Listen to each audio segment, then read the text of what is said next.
sa atong kaliwala karon. Are you excited? Okay, dawato nato ni ang pulong sa Ginoo uban ang kanang kalipay kay ang Dios pinangga kayo ta niya. Do you believe nga pinangga kayo ta sa Ginoo? Amen. Imagine nga tagaan ta niya o counsel kanunay no pinaagi sa iyang mga pulong. So mag-ampo ta nining kabuntagon. Langiton nga Dios, nagapasalamat kami sa imong pagkamaayo sa among mga kinabuhi. Salamat Ginoo nga ikaw nag-care kanamo spiritually o kami buhi pa nagalagad kanimo tungod kay ikaw kanunay nagapakaon kanamo sa imong mga pulong. Dalaygon kayo ikaw Dios nga tag-iya sa among kinabuhi kay ikaw nga among masaligan walay sama kanimo Ginoo nga amo nga Dios nga among gialagaran. Dalaygon ikaw sa pangalan ni Ginoong Hesus. Everybody say Amen. Amen. Atong palapakan ang Ginoo. Hallelujah. Atong isgutan karon signs of dying spiritually. No? Signs, mga ilahanan nga kita na nagkamatay na dita. We are dying. Patay ba? Patay. We are dying spiritually. Pero wala na dinhi. I'm sure wala na dinhi kay the fact that you are here very eager, very happy to listen to the Word of God, mo nang ikaw buhi gyud ka. Tingnan mong tapat, buhi ka. Hallelujah. So, signs of dying spiritually. Spiritual decline does not happen overnight. It is a subtle and not sudden, no sudden movement. It is a quiet separation. Muragwa lang. Muragway nahitabo. Pwede ta nga buhi kita tanawon, no? We can look alive on the outside, but actually our connection to God is weakening. Nagkahina na. That is, in essence, we are dying spiritually. So today, I'm going to give you signs of dying spiritually. And I believe that diri sa to, wala gini. Amen? Amen? Hinade mong tapat, dili na ikaw. Okay, are you ready to receive points, signs of a dying person, dying spiritually? Okay, ready? Number 1, lack of personal devotional to God. Everybody say, lack of personal devotion to God. Lack of personal devotion. Ay, hinay man. Lack of personal devotion to God. Lack of personal devotion to God. So, kini nga point, sign, this can manifest as a feeling of distance. So, you feel distant from God. You lack passion. Nawala na imuhang kainit, imuhang kaisog sa pagpangalagad sa Ginoo. Generally, you are spiritually dry. There is dryness spiritually. Mauna ang lack of personal devotion to God. Personal devotion to God actually is focused on individuals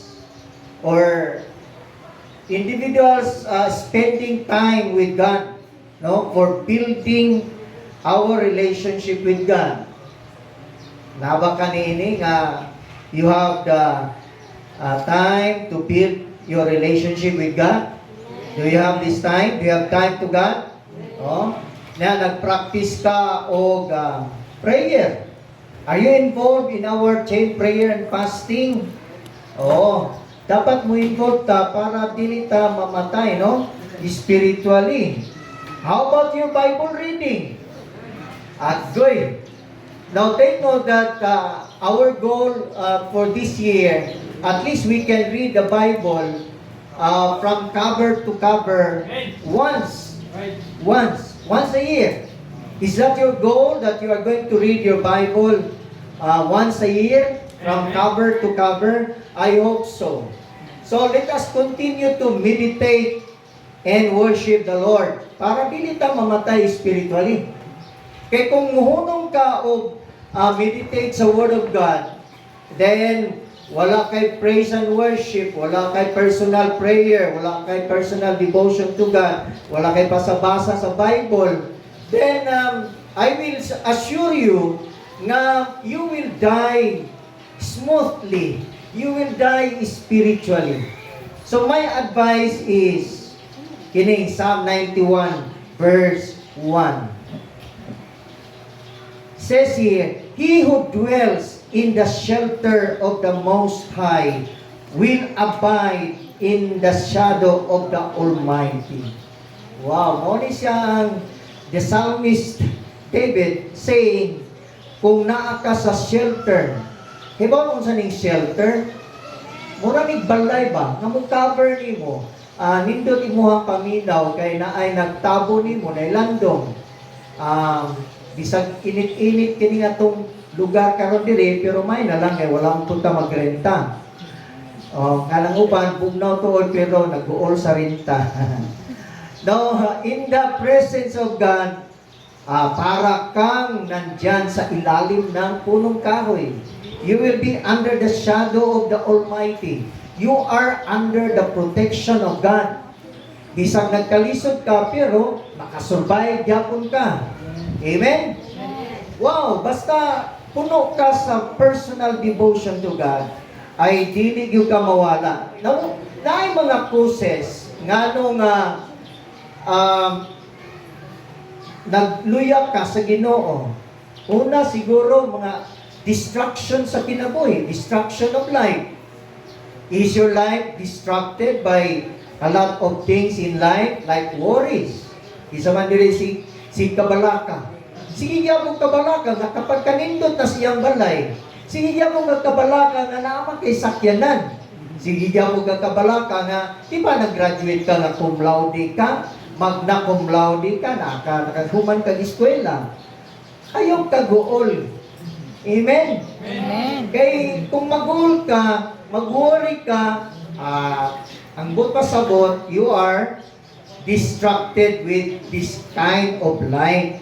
Now, don't be deceived with kanang wealth ni kalibutan na.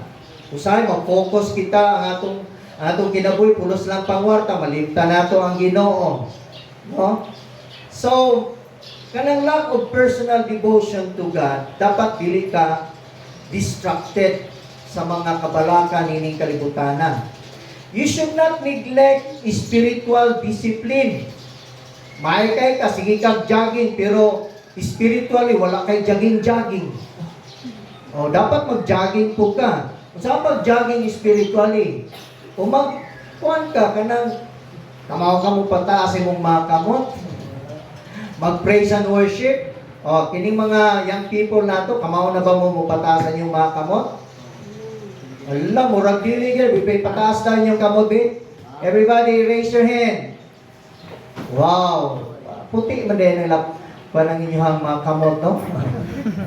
Puti kayo. So, tanang palad nato kay puti. So, i-practice na ang atong mga palad sa pag-isa, sa pagdaig sa Ginoo. Do not neglect kanang spiritual discipline. No? Neglecting your training. No, do not neglect your training. Kung wala kay regular time sa mga pag-ampo, wala kay Bible reading, wala kay worship, na you will die spiritually. Kanya ka na pagpatay naman, no? Dying spiritually. Dili naman yung mahalata. Dili mo mahalata. Labi lang makapanudlay ka, murag aptik yung kay kas Ginoo. Pero di ay naanay decay diha sa imong kasuluran. Or another reason, mga causes nganong nagkahinay ka spiritually, probably of naa kay ginadarling nga sala, unconfessed sin. Kana bang imong gialagaan nga sala? Pag naa kay gialaga nga sala, ang tawag na willful disobedience against God. Do not disobey God.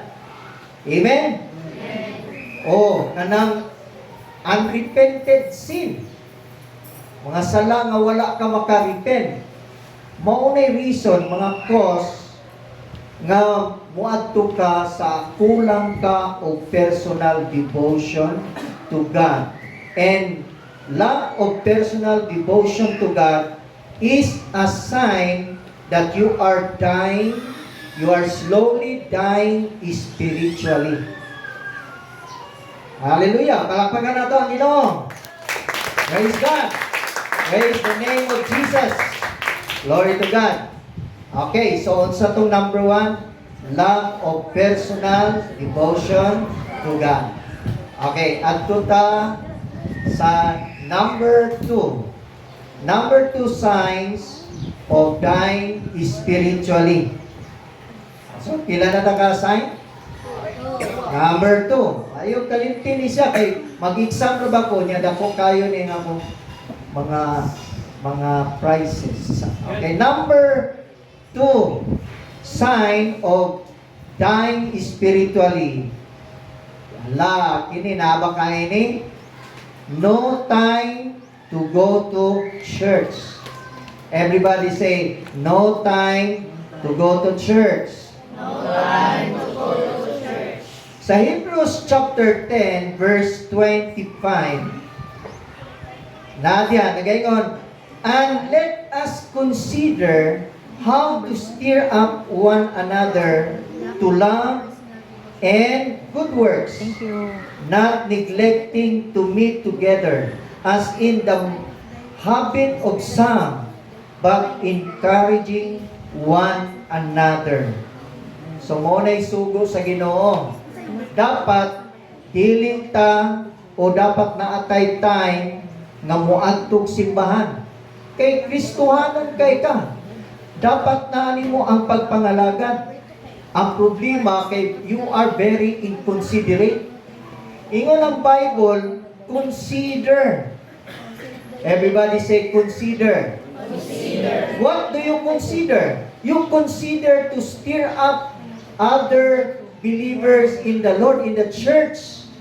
The problem is, if you do not go to church, you neglect to stir up your brothers and sisters.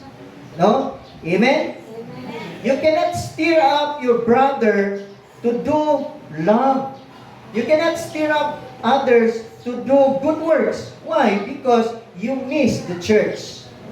Don't miss the church, especially during Sunday. Instead of having no time to go to church, you must spend time to go to church. Praise God. Oh, you are neglecting to meet together. Ano na ingon ng Bible? As the manner of some.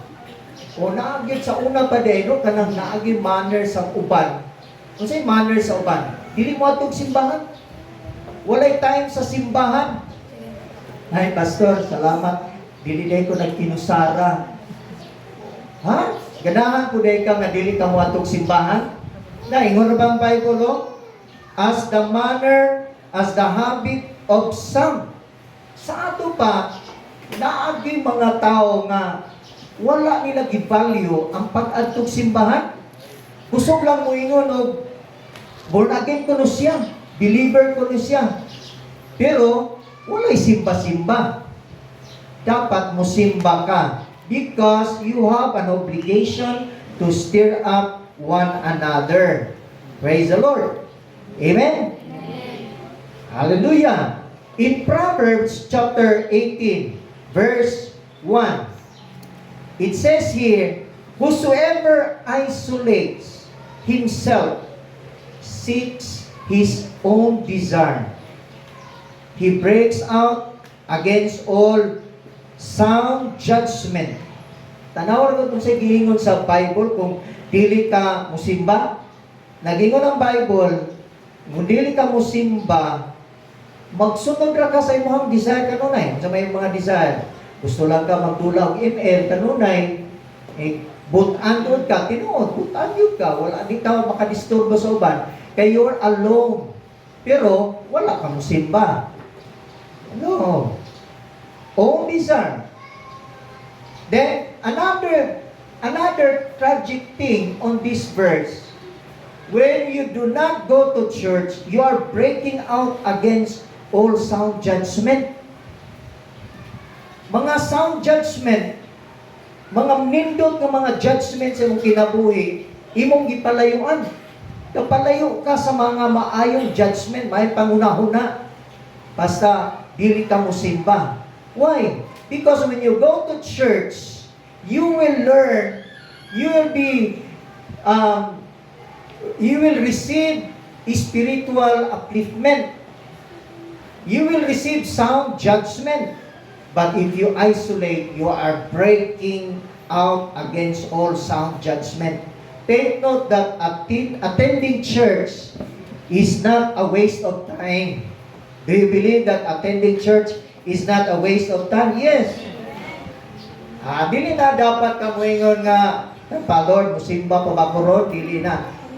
Matik na, automatic na, kana kay Sunday maron, you have to go to church. You have to not think, Lord, Can I get your mag-worship volume ako ron o and dili? Manglaba ba ko ron o musimba ko ron?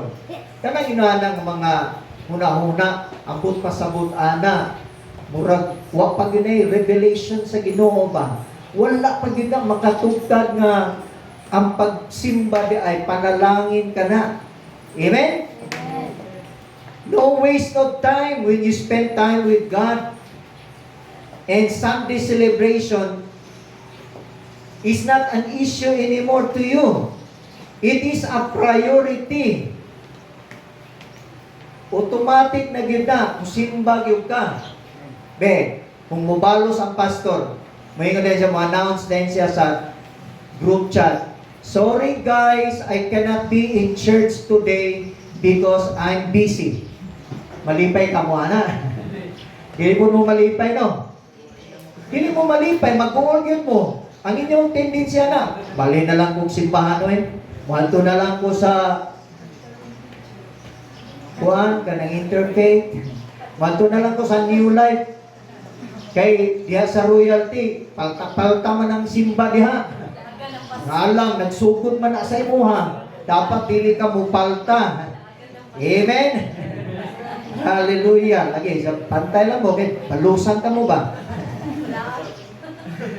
It is a blessing when you go to church, meaning blessing na kay maminaw ka sa Word of God. O maminaw ka sa Word of God, motubo ka spiritually, malig-on ka. Kung malig-on ka spiritually, dako kay nagkahimuan sa imong pamilya. Dako ka nagkahimuan sa imong kaugalingon, sa imong bana, sa imong asawa, sa imong mga anak. Oh. So that's why katong mga na-invite diri, ayaw mo invite na po. Danihon na po ko sa laing reliyon, ani ba? Oy, walay, dili ni pang-reliyon. Oh, kay kung pang-reliyon pa na, kanay mo ang kaupan, di na mag-antos ni mo. Invite ni mo. Ikaw lang, ako na lang. Kapangit ni mo, niya ako gwapo. Grabe ni mo, pastor, eh. Lagi, isang kapangit ni mo, pero giatusan yung kag-invite niya ba? Ginaatuan yung ka, ginasundo ka, ginaplitihan yung ka. Kung sa may naasay mo ha? Are you valuable in the sight of The one inviting you, dili yun. Dili ka valuable. What makes you valuable? You are valuable in the sight of God. Kanang naa sa imong sulod, kanang imong espiritu, pinangga na sa Ginoo, dili siya gusto nga mo impyerno ka. Hallelujah.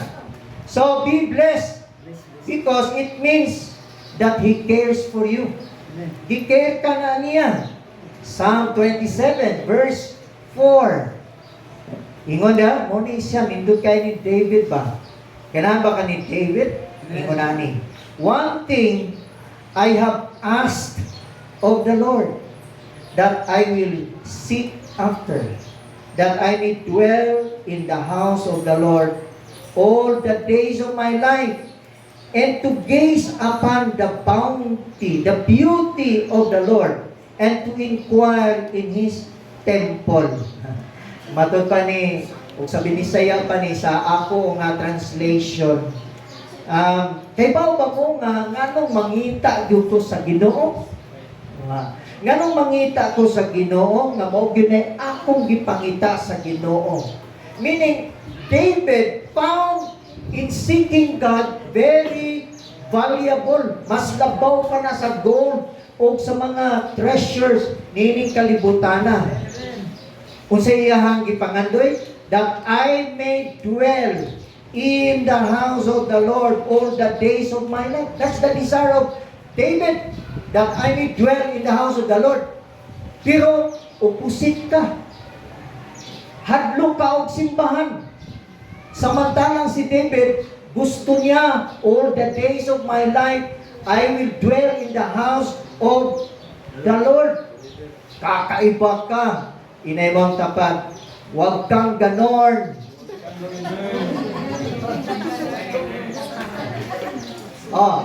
Di ba? Ingon si David, ingon siya, and to gaze upon the beauty of the Lord. So, kani di ang Ginoo na ana sa kagwapo? Nakasuway na ba ka, nakauyab na ba ka o paminaw ni mo, pertig yung gwapaha ang imong uyab? Bisag ang uba, may sa manak nga, nakapangit man yan. Pero, hanin lang magkaini siya. Ayaw pagbuot, kaya na yung mata. So, si David, lahi ang iyang pagtanaw sa Ginoo. Ingon siya, to gaze upon the beauty of the Lord. Beauty of the Lord. And to inquire in His temple. Saan man po nga ikaw, grabe kayo ka, wala kay inquire sa temple. Ako naka-admire po ni mga Katoliko. Isa may mga Katoliko dire. Ako kang i-admire. Ambot. Ngano? Tanaw ng mga Katoliko, no? Muhapit na diya sa katedral. Muluhod. Kunya, mag-ampo. Mag-inquire sa Ginoo, Lord. Makapasarot ako sa board exam. Kung ikaw, born again kuno ka, pero wala. Kay bisita-bisita sa temple sa Ginoo. You are not excited to gaze upon the beauty of the Lord. Wala. Di ka excited. Di gani ka magpakita og simbahan.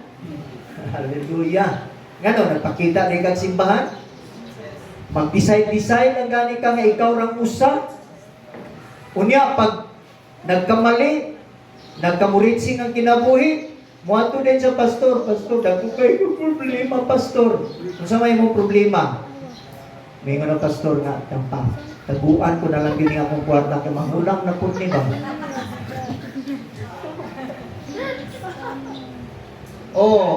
Ana ramang ka mo doon sa simbahan kung magka-problema ka.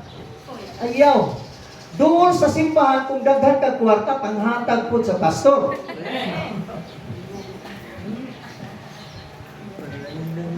Wala tilabot. Off camera to. Bitang. Okay, palagpagan nato ang Ginoo. Pumasok ka sa number 3. Hallelujah. Mga ito'y mga sign nga ikaw gakamatay na ka spiritually. Kanang wala kay bisita-bisita sa sa simbahan.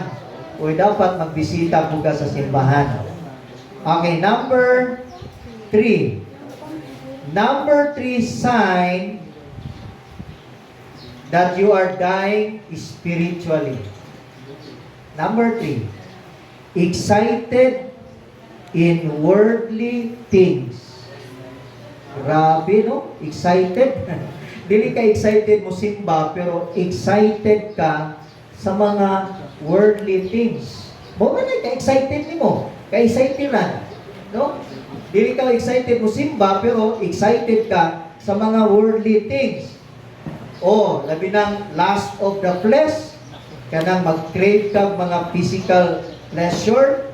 O, grabe nimo ba, nakaabot na kag Boracay, pero diri sa simbahan, wala yung kakaabot. Nakaadto na kag Tinago, pero ngalisod kaya doon, pero sa simbahan, daghan kay kag katarungan. Why? Because you love lust of the flesh, physical pleasure. Another thing, gluttony. Pag birthday gani, abdikay ka. Pag mga linggo, abdikay ka. Pero gani o prayer meeting, dili ka abdik. Unsa man kay na. Why? Because you are excited in worldly things. And that is a sign that you are dying spiritually. Lust of the eyes. Coveting possession. Grabe ka na mo obsess kayo ang imong possession. Kinahanglan 20 kapalisan ang imong sapatos. Wow. Mura kag ako. Wow. Kinahanglan naagid ka ana tanan. Kinahanglan terno ang imuhang from head to foot. Terno gyud. Grabe kay ka-obsess ana. Materialistic kayo ka. Seryoso. Tinay mong tapat. Murag dili man na ikaw. Hindi na ikaw ba? Hallelujah. Pride of life. O sa maning pride of life, kanang boasting in achievements. Usugay ka manghambog sa imong achievement. Labi na yung mga tigulang, no? Kining mga senior. Ang ilang ipanghambog yun, ang ilang mga achievements sa ilang mga anak. Iya sa ilang pong kaugalingon. You know, ako, ang DD ko, PhD. Sa tagyot, RTD. Tagang mga DD, no? Ang kuwan ko, mo niya akong naabot. Director ko. Hallelujah. So, grabe mo ang self-importance. Dili ka pwede nga basta-basta lang. Kaya nga no, dili ka basta-basta pagkatao. Nya, dali rin kay ka masilo ni Ana. Why? Because you are excited in worldly things. James chapter 4 verse 4, it says here, friendship with the world is enmity with God. Everybody say, enmity with God. Kaya ba ka ng enmity? Kaaway. O, ang pakihigala sa kalibutan, mauna ang kaaway sa Diyos. Munang dagha ang atong mga acquaintances, grabe sa kalibutan. Pero pang Ginoo, zero ka, wala gani kay memory verse. Oh, hallelujah. Oh, dugay na ka nagsimba daw. 10 years na ka, pero ni isang Bible verse, wala. Pero kanang mga lines sa mga dautan, daghan kayo ka. Oh, kaya nga no, na-absorb nimo sa inuman. Colossians chapter 3 verse 2. Set your mind on things above, not on earthly things. So that is our standard. How do we set ourselves? We set ourselves on the things above. Ayaw kayo focus kayo nining kalibutana. Kaya kung mo focus ka nining kalibutana, mabilin yung kaning kalibutana, dili ka kalampos sa langit. Kaya nga no, ang imo muna Kalibutanon ra kayo. Bisyo-bisyo kayo. Agay pastor, mo na pong gihilabtan akong kinabuhi. Mo gani. Oh, tapa, tudluan ta ka unsaon pag-counter anang mga worldly things, kanang worldliness, kanang pagkakalibutanon. Number 1, draw near to God. Magpaduol ka sa Ginoo. So, these are the suggestions, activities. Engage ka sa prayer and fasting. O karon nag 21-day prayer and fasting man ta. Kinsa may nag-engage niyo diri? Ilan man ang mukaon karon ba? Eh wala na mo engage. O prayer and fasting. Mapaduol ka sa Ginoo kay kanang prayer maka paduol na sa Ginoo. Kanang fasting makapatay na sa atong pride. Oh, improve your devotional habit. Dugay na tang Kristohanon pero wala gyud notebook na hurot nimo nga sa imong devotional. Wala kay devotional transaction. Wala gyud ka kahuman og usa ka notebook. Sukat masukat. 5 years na kang Kristohanon pero wala kay devotional notebook. Wala kay basa-basag Bible. Wala gyud kay libro nga nahuman. Ngano man? Kay dili ka excited sa mga espirituhanon, excited lang ka sa worldly things. Pastor, murag nasayop yung kung pag-appear aron. Wala kay multiplying ministry. Dapat mag-involve ka niya ng multiplying ministry. Ikaw ang yapong usa. Late pa yun. Agoy, naigong na po ko. Dapat pag-anin nato diri, na una-una ni mo nga mag-multiply ka. Primary leaders ka tuod, pero hangtod karon wala gyud gapon kay kauban na imuhang gi-disciple. Kay ngano? Ang imuhang gusto, excited lang ka kanunay sa mga worldly things. Ang mayong buhaton, you have to cleanse and purify yourself. To cleanse and purify ourselves, we have to seek forgiveness. Mga itang pasaylo sa Ginoo. Then, live in holiness. Mga ta, magkinabuhi ta nga balaan. Mo na'y pag-counter sa worldliness. Then, another thing is you have to focus on eternal things by setting your mind on heavenly things and the will of God in your life. Amen? Excited in worldly things. So, if you are excited in worldly things, that means a sign that you are dying spiritually. Okay, number 4. Are you ready for number 4? Yes. Number 4 sign of dying spiritually. Ini, nindot kayo ba? Naaba kayo ni? Kung naa kayo ni, that means buhay ka. No involvement in the multiplying ministry. Everybody say, no involvement in the multiplying ministry. No involvement in the multiplying ministry. Napahinay kayo, no involvement in the multiplying ministry. Say, No involvement in the multiplying ministry. dapat disciple ka, primary leader ka, dapat involved ka sa multiplying ministry. Kung sa maning multiplying ministry, kanang nag-multiply ka ba? Pagkahuman sa usa ka tuig, dili lang ikaw usa. Dapat nahimo kang 12 na kabuok. Nadala nimo sa Ginoo ang imong bana. Nadala sa Ginoo nimo ang imong mga anak, ang imong asawa. Nag-multiply ka ba? You are so engaged in multiplying ministry.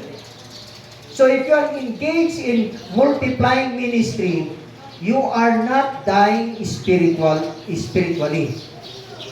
Why? Because soul winning is not optional. Ang kaso lang, ang imong mind kay very very naive kaayo, very traditional kaayo. Abi lang nimo nga kanang soul winning trabaho ra na sa pastor. Kay gisilduan siya. Mura ra ba pud kag dako ginatagan? Bitaw no? Oh, soul winning, dili na optional. That is everybody's business. Amen? And when you do soul winning, you are hitting the heart of God. You are addressing the heart of God because that is the mission of the church. That is our mission. Hello? Without involvement in the multiplying ministry is a sign that you are dying spiritually. And involvement in the multiplying ministry is rooted in the biblical command of the Lord Jesus Christ to make disciples, who in turn make more disciples, leading to the exponential growth of God's kingdom.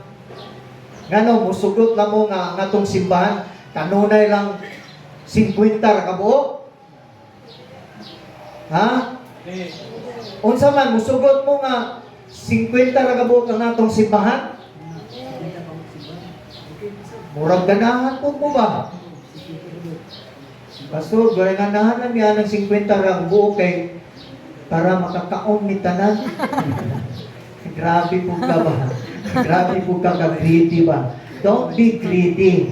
Kinahanglan you have to share your resources. Get involved in the multiplying ministry. No? Reason nga mag-involve ta, obedience. Kaya kung hindi ka mag-involve, you disobey the greatest command and the last command of the Lord Jesus Christ to go and make disciples. No? It's a matter of obedience or acceleration. Dini sa atong church na atay kinungton mo sa atong Conquest 100. This year mahimo na tang 100. Dapat excited kay ta, dapat ibutana sa atong kasing-kasing excited ta nga mahimutang 100 na diri kabuok. Dili lang ta kanunay nga 50 kabuok.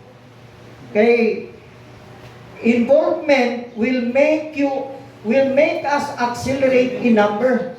Will make us exponentially grow. Hallelujah. Napaba mo diha? That's why every one of us involved in discipleship para mutubo ta. Pag mutubo ta, makamao ta pag-igo sa kasing-kasing sa Ginoo. The reason why you are not interested because you are immature. Agoy, sakita ko na eh. Pastor, murag ako gayon mong ipadungog-dungugan, ana ba? Wala ka na akong ipadungog-dungugan. Kanang imong tapat, kay grabe kay nadugay na nakadungog ba? Pero, di lang yapon. Oy, magtubo na ta. Inemong tapat, magtubo na ta. Magtubo na ta. Mag-discipleship na ta. Mag-discipleship na ta. Mag-cell group na ta. Cell group na ta. When we involve, we obey the purpose of life, your purpose of life. Kanang imuhang divine assignment pa. Every one of us has a divine assignment. If you will not fulfill your divine assignment, you are a failure being in this earth. Everyone should fulfill the divine assignment of God. You have a purpose and you have a divine assignment coming from God. And that is, God wants you to involve in the multiplying ministry. And excited ka doing the work of God. Amen? And when you are excited doing the word of God, you will address the verse in the Bible.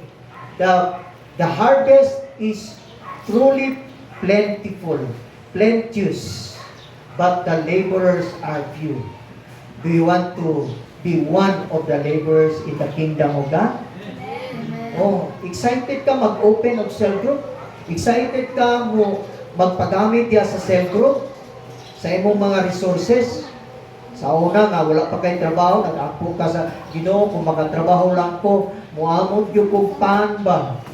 Niya karon na anak kay trabaho, dili naman ka mo apil sa cell group, karon dili ka kaamot sa pan. Oh, may na lang ba magdala kag snack sa mga nag-practice, sa mga bata. Di ba? May na lang na. O tungod niya na, daghan ang mahimong model, template ba? Na ay sukdanan. Kung walay sukdanan sa next generation, walay makita nila nga template, example nga ilang tan-awon, walay mabutang, mahitabo nga Kristohanon disciples, faithful disciples in the next generation. That's why in our time, we need to stand so that we will become models of the kingdom of God. Mga modelo ta. Dili kay model ra ka sa suka raman. Hallelujah. Okay, that's number 4. That's number 4, no involvement in the multiplying ministry. And no involvement in the multiplying ministry is a sign that you are dying spiritually. You are being killed softly. Palapakan natin ang Ginoo. Praise God. Hallelujah. Glory to God. Praise the Lord. Okay, are you ready for the last one? Kini, nindot gyapon ni. Nindot kay ni. Number 5. Sign of dying spiritually. Saka, no? Not excited in giving. Not excited in giving. So if you are not excited in giving, that means you are slowly dying spiritually. Why? You are not excited to give. Dili na ingon na pangwarta ni siya. It has something to do with yourself. If you are not excited to give, if you are not excited to share your substance in the people of God, in the church, that means you do not love God. Kunya, naarabay giisugo sa Ginoo, loving God and loving people. Do you love God? Kining loving God and loving people, muna ang duha ka summary of the 10 commandments of God. Love God above all. O dali ra na memorize, no, di ba? Ikaduha, love your neighbors. Love your neighbors. Kung saan maning love your neighbors? Loving people. The reason why you are not excited in giving, sharing your financial aspect, your substance in the church, because you are not excited in soul winning also. Soul winning is too far from your heart. Soul winning is not found in your heart actually. And discipleship for you, it is a waste of time. That's why you are not excited also in giving. Kanang mga sigig panaway bitaw nga kanang tithes, pangwarta man sa pastor. Tinuod na, asa man day mangita og kwarta ang pastor? Di ba sa kuman sa Ginoo, sa may sugo sa Ginoo, panghatag kamo, aron pa kamo paghahatagan. Ang man din mo manghatag dito mo sa mga sabongero. Yan ba manghatag mo sa simbahan? Amen? Amen. Oh, kanang mga grabe ba bitaw na kanang nanapod. Kung gusto mong madato, kanunay yung dumog ini. Kung gusto mong madato, hala, pagtukod mo relihiyon. Ginoo magpud na. Kay kung magtukod kag relihiyon, padatuon man pud sa Ginoo, kay mo ni gisulti sa pulong sa Ginoo. Kung sa may gusto ninyo, ang inyong pastor pobre. Ha? Kung sa may gusto ninyo nga kamoy magsakay sa sakyanan, unya yung pastor gabait-bait lang. Ayahay mo. Dapat, kung naay pinakadato sa simbahan, dapat ang pastor. Amen. Ngano, malipay kayo mo nga mag-anto sa inyong pastor? No. Lagi. Kay, kung malipay mo na, undang na ko. Hallelujah. So if you are not excited in giving, that is a sign that you are dying spiritually. Because you are not in line, you are not inclined, you are not following the character of God. You know what is the character of God? The character of God is, for God so loved the world that He gave His only begotten Son. The character of God is giving. So if you are not giving in the church, that means you do not have the character of God. And if you do not have the character of God, you are not excited that your church will grow. Hallelujah. O, di ba ang atong core values diri sa simbahan, I am a true disciple. I am caught by the vision. I am committed to cell life. I am spiritually passionate. I am committed to time.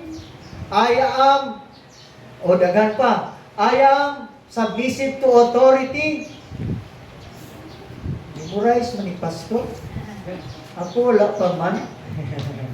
O dapat i-memorize nato na para mabutang na sa atong mga ulo. Amen? Are you excited to give? Amen. Kadaot nato kay kinahanglan pag kita pakantahon anak ta mumuhatag. Karon wala na ayun ang kanta Gino. Kaya ron manghatag na mo. Praise the Lord. Dalaygo ng Dios, palakpakan nato ang Ginoo. Hallelujah. Praise the name of Jesus. So, these are the 5 signs of dying spiritually. Number 1, lack of personal devotion to God. Number 2, no time to go to church. Number 3, excited only in worldly things. Number 4, no involvement in the multiplying ministry. And number 5, not excited in giving. Praise God. Hallelujah. Naba mo'y nakuha karon nining kabuntagon. Blessed be the name of Jesus. So, intak na, manindog ta, magangkot ta. Ang Diyos, wala gid magkulang sa tuwa. Dili ta kinahanglan na magnegatibo pa ta. Kay maayo gyud ang atong Ginoo. Is it God good in our life? Wala gyud nagkulang nato, dili gyud ka pasagdan niya. When you serve God, God will never leave you nor forsake you. Wala dili niya pasagdan imong pamilya. Imong asawa nindoto niya, imong bana nindoto niya. Imong mga anak i-bless niya. So walay magkulang nato sa Ginoo. Praise the name of Jesus. Let's sing this song. Go with the multimedia.